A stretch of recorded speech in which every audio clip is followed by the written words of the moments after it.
saya dari program studi S1 Pendidikan Guru Sekolah Dasar Universitas Terbuka UPBJJ Malang. Pada kesempatan kali ini, saya akan mempresentasikan tentang pilar-pilar pendidikan dan relevansinya di era digital untuk memenuhi tugas 3 filsafat ilmu. Tanpa berlama-lama, langsung saja kita ke materinya. Baik, kali ini kita akan membahas tentang pilar-pilar pendidikan dan relevansinya di era digital. Sebelum itu, kita perlu memahami apa sih makna pilar dalam pendidikan? Di dalam pendidikan, pilar merupakan tiang penopang atau penyangga pembangunan pendidikan yang memperkuat sistem pendidikan. Tanpa pilar yang kuat, pendidikan akan kehilangan arah dan tujuan. Pilar ini pada dasarnya mendidik kita untuk belajar dalam upaya untuk menopang pembangunan pendidikan saat ini maupun yang akan datang. Pilar pendidikan berfungsi sebagai pedoman dalam membentuk manusia yang cerdas, berkarakter, dan mampu menghadapi perkembangan zaman. Ki Hajar Dewantara sebagai Bapak Pendidikan Indonesia memperkenalkan 3 prinsip utama pendidikan, yaitu ing ngarsa sung tulodo, ing madya mangunkarsa, tuturi handayani. Ing ngarsa sung tulodo yang berarti di depan memberi teladan. Jadi, seorang pendidik harus menjadi contoh yang baik bagi peserta didik, baik dalam sikap, perilaku, maupun cara berpikir. Ing madya mangunkarsa yang berarti di tengah membangun semangat. Sebagai guru, kita tidak hanya mengajar, tetapi juga harus menjadi motivator yang mampu membangun kreativitas dan semangat belajar siswa. Tuturi handayani yang berarti di belakang memberi dorongan. Seorang guru harus memberikan dukungan dan kepercayaan agar peserta didik mampu berkembang secara mandiri.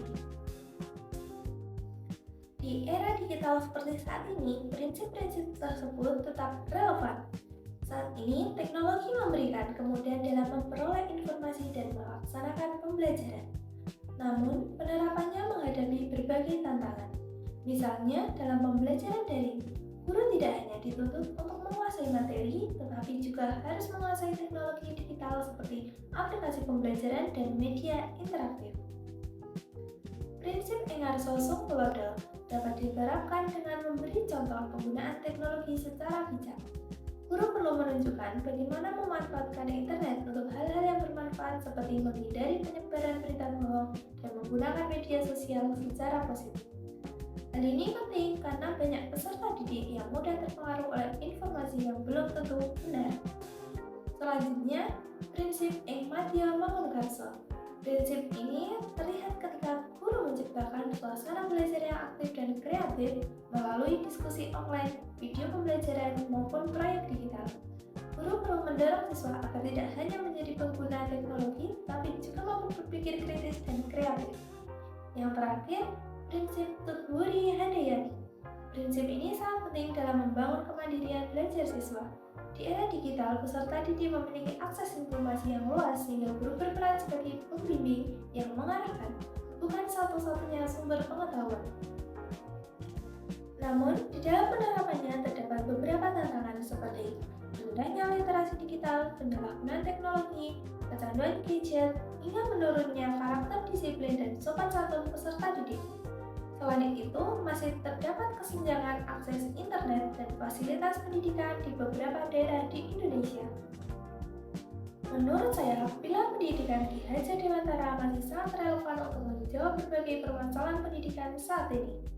Pendidikan tidak cukup hanya menekankan kemampuan akademik, tapi juga pembentukan karakter, etika, dan kemampuan berpikir kritis dalam menghadapi arus digitalisasi.